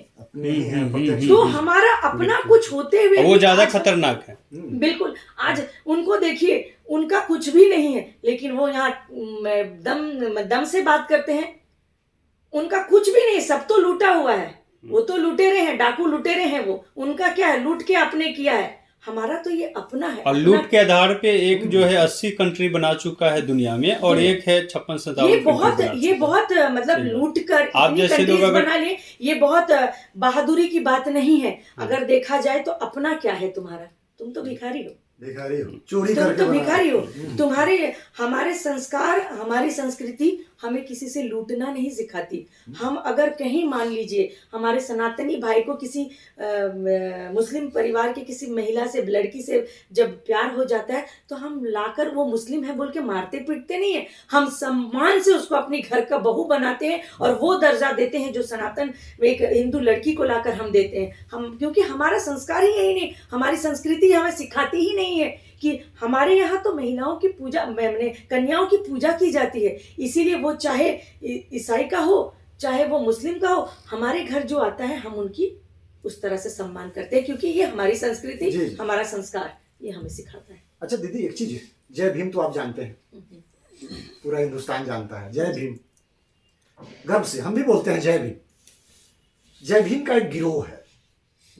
तो जय भीम गिरोह करता क्या है कि योजना बना करके सिर्फ टारगेट इस समय चल रहा है ठाकुर और ब्राह्मण के ऊपर। अब योजना बनाकर ठाकुर ब्राह्मण को टारगेट करते हैं, लेकिन दलित बच्चियों के ऊपर, बस्तियों के ऊपर, या फिर दलित कोई भी व्यक्ति के ऊपर जब भी कोई ईसाई और इस्लामिक जो भी ऐसा कोई अटैक करता है, तो ये सारे जय भीम वाले गिरोह बिल में छुप जाते हैं। तो ये इनकी जय भीम एक मर्दानगी का उद्घोष है, या फिर हम एक जय भीम का जो उद्घोष है उसे हम भ्रम मतलब फैलाते एक भ्रम एजेंडा समझे। हाँ। क्या एक दलाली का भी रूप हो सकता है जय भीम? हम्म, जय भीम के आड़ में तो दलाली चल रहा है इसमें। बिल्कुल। अगर ऐसा नहीं होता, जी, अगर ऐसा नहीं होता तो जब एक्चुअल आपको खड़ा होना तब आप बिल में क्यों जाते हैं? बिल में क्यों जाते हैं? अगर आप सच में जय भीम बोल रहे हैं और जय भीम को लेकर काम कर रहे हैं, फिर तो आपको डटकर खड़ा होना चाहिए। चाहे सामने दुश्मन कोई भी हो। कोई भी हो। मैं अब यहाँ पे चैनल में बहुत सारे लोग जानते होंगे, बहुत सारे लोग, मैं सामने कोई भी हो, कैसा भी व्यक्ति हो, अगर वो गलत है तो मैं उसको गलत बोलती हूँ। बहुत बार बहुत बड़े लोग, मैं यहाँ एक संगठन का नाम नहीं लेना चाहूंगी, उससे जुड़े एक व्यक्ति ने, मैंने कुछ गलत हुआ था तो मैंने एक लाइव में बोला था, तो उन्होंने बोला था कि हमें तो लगा प्रिया मुंडा हमारा सपोर्ट करती, लेकिन देखिए यहाँ पर ये क्या बोल रही है। तो बोले इस गलतफहमी में मत रहना कि प्रिया मुंडा हमारे सपोर्ट करती। प्रिया मुंडा हमारी है, लेकिन वो गलत का सपोर्ट नहीं करती, कभी नहीं सपोर्ट करती। और ये जो आप भी वीडियो देख रहे हैं ना, ये आप लोगों को आईना दिखा रही है। तो जो लोग मेरा विरोध कौन करता है? जो खुद विधर्मी है, भले ही वो सनातनी क्यों ना हो। मेरे विषय में कौन बोलता है, मेरे बारे में कौन बात करता है? जो खुद दिखाता तो है सनातनी है, जो खुद दिखाता है मैं आदिवासी हूं, लेकिन कहीं ना कहीं वो क्रिप्टो आदिवासी बोलो ईसाइयत को अपना लिया है, या कहीं ना कहीं उनको तकलीफ किनको होगी। अभी मैं आपको पीड़ा दूंगी तो दर्द तो आपको होगा ना। मेरा कार्य दर्द उनको क्यों दर्द हो रहा है? जिनको मैं हिट कर रही हूं उन्हीं को ना दर्द होगा। तो यही है विषय कि मेरा विरोध वही करते हैं जो खुद गलत हैं। और अगर मैं गलत हूं तो आपके चैनल के माध्यम से बोलती हूँ, आइए मेरे सामने बैठिए, अकेले मत आइए, पूरा प्रमाण, पूरा सब कुछ लेकर आइए, ताकि प्रिया मुंडा पे ऊपर आक्रमण किया जाए, उसका झूठ साबित पूरा कि भाई बंद करो तुम्हारा ये नाटक प्रिया मुंडा, तथ्यात्मक आप साबित करिए, बंद करो प्रिया मुंडा तुम्हारा ये नाटक। आप आकर बैठिए यहाँ पर खड़े होकर बोलिए कि yes stop all this nonsense, आप बंद कीजिए इमीडिएट, आप हमारे समाज को दिग्भ्रमित कर रहे हैं। तो मैं मानूं, दूर से बैठ के तो कोई भी बात कर सकता है, हिम्मत है तो सामने आके बात करो, तुमको जवाब देने का दम रखती हूँ। इसीलिए एक महिला होने के बावजूद भी अपने समाज को पकड़ के रखी हूँ और उन क्षेत्रों में काम कर रही हूँ जिन क्षेत्रों में आप जाने का आपके सोच से बाहर है। जी। और ये गर्व की बात है कि मैं एक किसान परिवार से आती हूँ, एक छोटे से शहर से, एक जनजाति समुदाय से बिलोंग करती हूँ, और उसके बावजूद आज मेरा अभियान देश के 8-9 स्टेट्स में चल रहे हैं। मतलब ये कोई कम बात नहीं है, बहुत बड़ी बात है दीदी। आप यकीन नहीं करेंगे, आप इतनी बड़ी ब्रांड है ना, आप कल्पना नहीं कर सकती हैं। बहुत बड़ा रिसर्च चल रहा है आपके ऊपर, आपकी हिम्मत को लोग दुनिया दाद दे रही है। आप अब धीरे धीरे बहुत सारे लोग आएंगे जी, देखेंगे, और तो मेरा आना जाना रहेगा चूंकि। जी बिल्कुल। जी। तो दीदी अब जाते जाते, अब काफी समय हो गया जी, तो दीदी अब जाते जाते एक सवाल और, हाँ, मेरा अपना सवाल है। अब उमेश बाबू मेरे साथ हैं, उनका क्या सवाल है अंतिम पता नहीं, लेकिन आप लगती नहीं कि आप आदिवासी दिखने से। मेरे पास ऐसा कोई लॉजिकल प्रमाण नहीं है कि मैं आपको आदिवासी न मानूं, लेकिन मैंने जो अब ये किया है, हो सकता है दुनिया भी कह रही है तो ब्राह्मण दिखती है, ठाकुर दिखती है, लाला दिखती है और आपके जो भ्रम फैलाया भी जाता है। हाँ, ये भ्रम चल रहा है जी, कमेंट बॉक्स में मैंने, हाँ जी, ये पुराना चल रहा है, अच्छा लगता है। तो ये सवाल तो कहीं ना कहीं आप बहुत बार, अच्छा भी लगता है, बुरा भी लगता है। हाँ, अभी भी झेल रही हूँ, अभी भी झेल रही हूँ। मैंने बोला ना अभी थोड़ी देर पहले, आपका ये इंटरव्यू शुरू होने से पहले भी मैंने कहा कि मेरा रंग मेरा दुश्मन है क्योंकि लोगों का एक ऐसा मतलब एक बनाया हुआ है, लोगों ने माइंडसेट बनाया हुआ, इवन आदिवासी लोग भी। आदिवासी मतलब एकदम काला सा होगा, अजीब सा नाक नक्श होगा, अजीब सा देखने वाला होगा, बोलने का अलग स्टाइल होगा, मतलब वो बोलेंगे अजीब से। ये उन्होंने एक माइंडसेट बना के रखा है।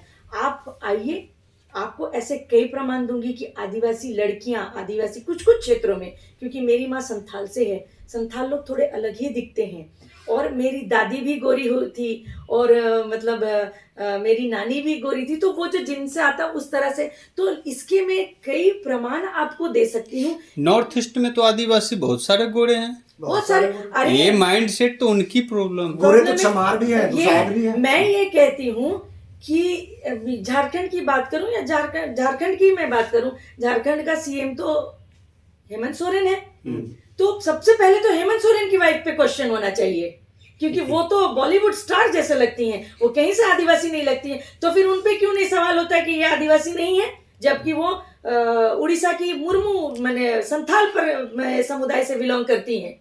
जी जी। बिहार में भी ऐसा कुछ था कि मतलब कुर्ता के ऊपर अगर आप गंजी पहन लेते हैं, क्या बोलते हैं उसको, तो आप जितना जाहिल और गंवार दिखिए, आपको बोलेगा ये बिहारी है। अगर वही बिहारी और पुलिस ऑफिसर, आईएएस ऑफिसर बन के बाहर में है, तो उनको बोला जाता है कि नहीं, ये तो बिहारी जैसा नहीं दिखता।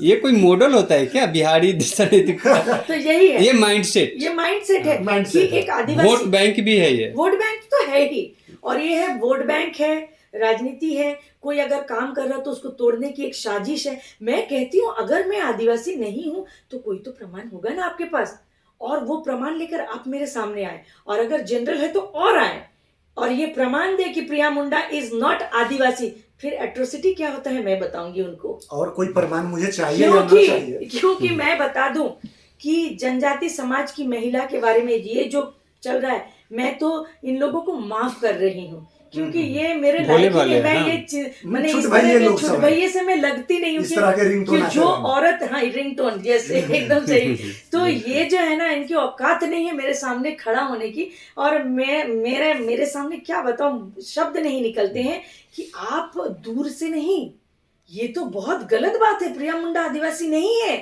और वो आदिवासी समाज को ये करी, तो इसमें तो एक बड़ा स्टेप लेना चाहिए।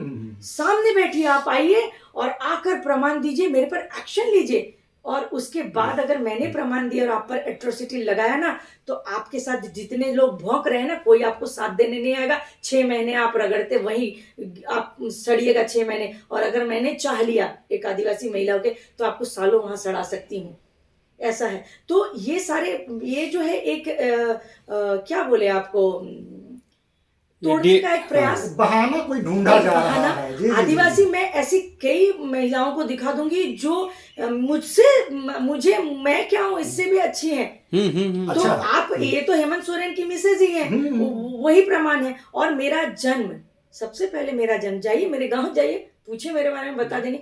मैं तो बोल रही, सिमडेगा से 60 किलोमीटर अंदर कुरडेग मेरा गांव है। तो लाला एक वहां पैदा होगा क्या, एक बिहारी वहां पैदा होगा क्या? अभी लोग बसे हैं, अलग बात है, बिजनेस के लिए, लेकिन वो पूरा वहां पे लाला भी नहीं है, वहां सारे आदिवासी है। हाँ, वो ओरिजिनल आदिवासी भी कुछ है जो अपने आप को ओरिजिनल आदिवासी दुनिया बोलते हैं। रूप रंग को लेकर जो भी कहे दीदी, लेकिन संकल्प शिक्षा से, का अभाव, विचार से और हाँ, बुद्धि से नहीं, आप एक नंबर की भगवान बिरसा मुंडा की शिष्या हैं, उनकी सेविका पुत्री हैं, हैं। उनके अनुयायी हैं। ये प्रमाण इस ब्रह्मांड में कोई नहीं काट सकता है कि भगवान बिरसा मुंडा से आपके विचार मिलते हैं, दूसरा कोई माई का लाल मुझे मिला नहीं। एक और भगवान बात, बिरसा मुंडा से आपके संकल्प मिलते हैं, दूसरा कोई माई का लाल मुझे मिला नहीं। एक बात और बताना चाहूंगी। लोग ये भी कहते हैं कि इसके बोलने का तरीका एकदम अलग है, क्यों ना हो। मेरे जो बाबा हैं वो एक रेलवे अधिकारी थे, उन्होंने, मेरे पिताजी ही, मैं इस लाइफ के माध्यम से बोलना चाहूंगी कि मेरे पिताजी उस हमारे गांव के, जो मेरा गांव है जहां मेरा जन्म हुआ, वो सिर्फ 32 परिवार का एक गांव है, एक छोटा सा गांव है, जो अभी भी वहां बिजली पानी नहीं है। मेरे पिताजी पहले व्यक्ति थे जो गांव से निकलकर नौकरी करने आए, और बहुत उस समय नौकरी क्या है हम आदिवासी लोग, मेरे दादाजी समझते नहीं थे। वो उल्टा उनको पैसे भेजते थे कि तुमको वहां तकलीफ हो रही है। वो बोलते थे बाबा मैं तो पैसे कमा रहा हूँ, यहाँ पे है मेरे पास, हो जाता है 60 रुपए में मेरा अकेला चल जाता है। कंफ्यूजन था। हाँ, उनको नौकरी, क्योंकि उस वक्त बुला कर नौकरी देते थे, और गांव वाले आदिवासी समझते नौकरी, मेरा बच्चा शहर में गया है, पता नहीं उसको खाने मिल रहा है कि नहीं, तो वो भेजते थे पैसे, चावल दाल। तो मेरे पिताजी बाहर निकले तो रेलवे की नौकरी में कभी रायपुर, कभी कलकत्ता, कभी इधर कभी उधर, तो वैरायटी जगह में गए, तो हमारी भाषा बदल गई। फिर मैं खुद जॉब में थी, तो मैं कभी राजस्थान पोस्टेड रही, कभी गुजरात पोस्टेड रही।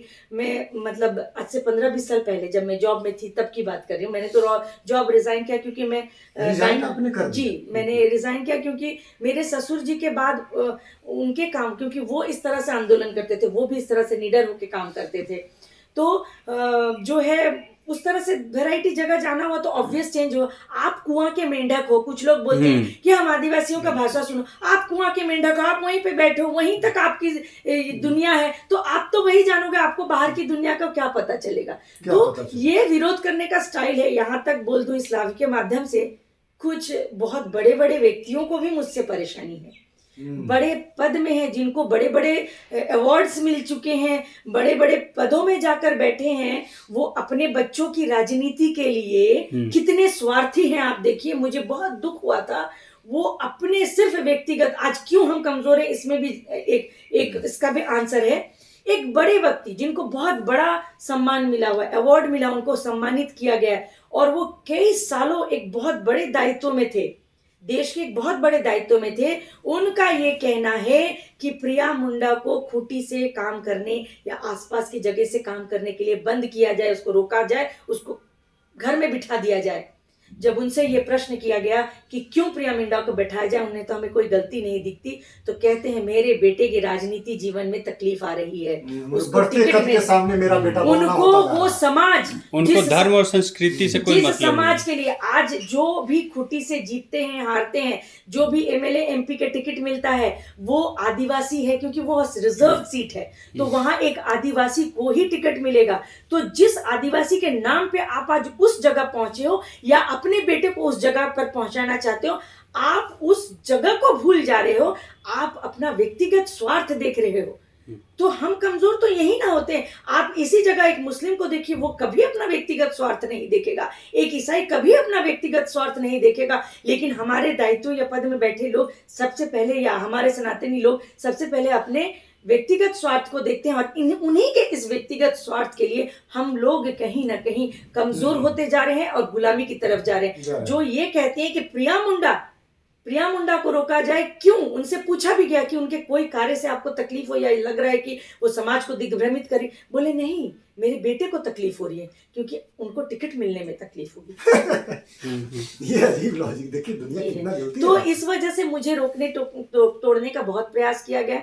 मैं एक उरांव मेरा जन्म एक उरांव परिवार में हुआ, शादी मुंडा परिवार में हुई, और क्योंकि मेरे पिताजी का ट्रांसफरेबल जॉब था और मैं भी जॉब में थी, तो मेरा भी ट्रांसफरेबल जॉब था, तो आप जहाँ जहाँ जाइए उस तरह से आपको ढल ही जाता है लोग, तो इस वजह से मेरा ऐसा है। और रंग नहीं, प्रिया मुंडा जैसे चेहरा और फेस पे लोग जाते हैं, हजारों, अभी रांची में लाखों आदिवासी समाज जो है और महिला है जो ऐसे हैं, तो क्या सबको हम बोल देंगे कि आदिवासी नहीं है? नहीं, जो ये सुन रहे हैं, क्या हम स्किन के, फेस के और स्किन के इस पर हम क्रिटिसाइज करेंगे? नहीं, इसमें मैं कई बार मेरे मायके से, मतलब मेरे चाचा बड़े पापा लोगों का बुरा लगता है, उन लोगों का मुझ पर आया कि समाज के लिए तुम इतना कार्य कर रहे हो और आज हमें ही गाली दिया जा रहा है। मुझे कुछ बोलना मतलब कहीं ना कहीं मेरे दादाजी और मेरे पिताजी, इनके ऊपर सवाल उठाना है। तो मैं बोल रही हूँ, जो भी मेरा लाइव सुनते, बहुत कोई सुनते, लेकिन किसी को कुछ मतलब नहीं। हाँ, मैंने दुष्प्रचार करने में लोग आगे रहते, लेकिन सही काम करने में कोई, आप दुष्प्रचार में भी तो उतनी ही एनर्जी आपको लग रही है। मेरा जो दुष्प्रचार आप कर रहे हो उसमें एनर्जी, वो एनर्जी सही जगह लगाओ, तो आपकी आने वाली जनरेशन, अभी जैसे इस लाइव के माध्यम से बहुत सारे आदिवासी ऐसा सुनेंगे जिनके घर में खुद ऐसी बेटी होगी जो कहीं से भी आदिवासी नहीं दिखती है, उनको विरोध करना चाहिए कि ये जो कहना प्रिया मुंडा आदिवासी नहीं है, ये कहीं ना कहीं आदिवासी समाज का अपमान है, क्योंकि वो लोग ये कह रहे हैं, उनको जाहिल ही देखना चाहते हैं, वो ये साबित करना चाहते हैं कि आदिवासी बदसूरत होता है, आदिवासी जाहिल होता है, आदिवासी गंवार होता है, आदिवासी खूबसूरत या आदिवासी गोरा तो कभी नहीं हो सकता। तो ये आंदोलन तो होना ही चाहिए, क्योंकि ये मुझे आदिवासी ना कहना, ये कहीं ना कहीं आदिवासी समाज का बहुत बड़ा अपमान है। रंग रूप का छोड़िए, मतलब कि जो आपके जज्बात हैं। और दूसरी बात कुछ लोग इस लाइफ के माध्यम से कहना चाहूंगी,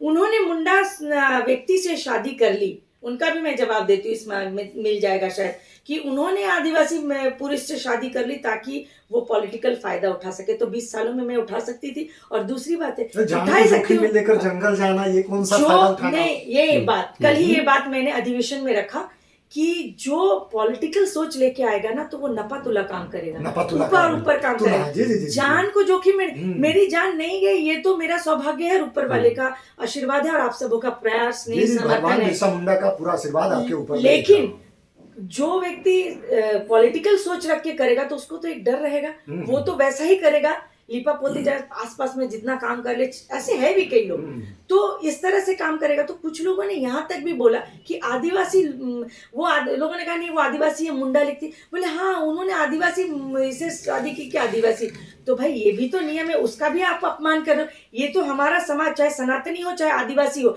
हमारा पुरुष प्रधान समाज है। हमारी शादी के बाद महिला को अपना नाम अपने हस्बैंड के ये से उनका जो सरनेम को जोड़ना पड़ता है।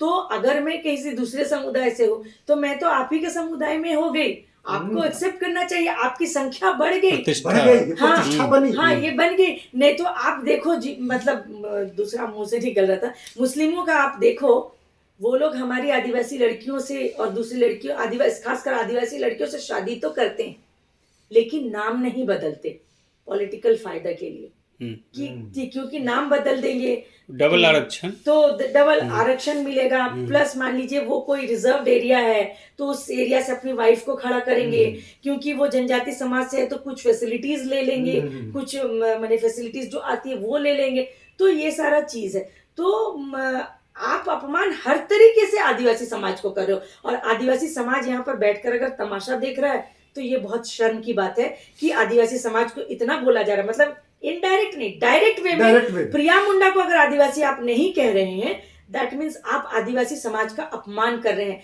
आपके हिसाब से आदिवासी समाज की महिलाएं बदसूरत होती हैं, जाहिल होती हैं, गंवार होती है, बोलने का उनको ढंग नहीं है। मैं तो ये कहूँगी। जी बहुत बहुत धन्यवाद इसके लिए दीदी, आपने मुझे बहुत लंबा समय दिया है, क्योंकि मैं बिहार से चलकर आया हूँ। बड़ी खुशी हुई, आपने बहुत ही तथ्यपूर्वक अपनी बातें रखी, तो इसके लिए मैं बहुत शुक्रगुजार हूँ आपका।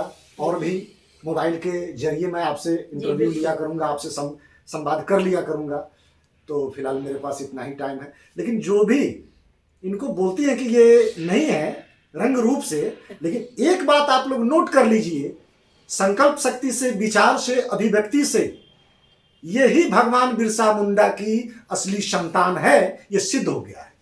कर्म से देखिए, चरित्र से देखिए, रंग रूप क्या रखा है। सफेद तो कमल भी होते हैं, लेकिन बिरले ही कोई खुशबू छोड़ जाता है। जय श्री राम, जय झारखंड, जोहार। चलिए अब आप लोग बहुत देर आप लोग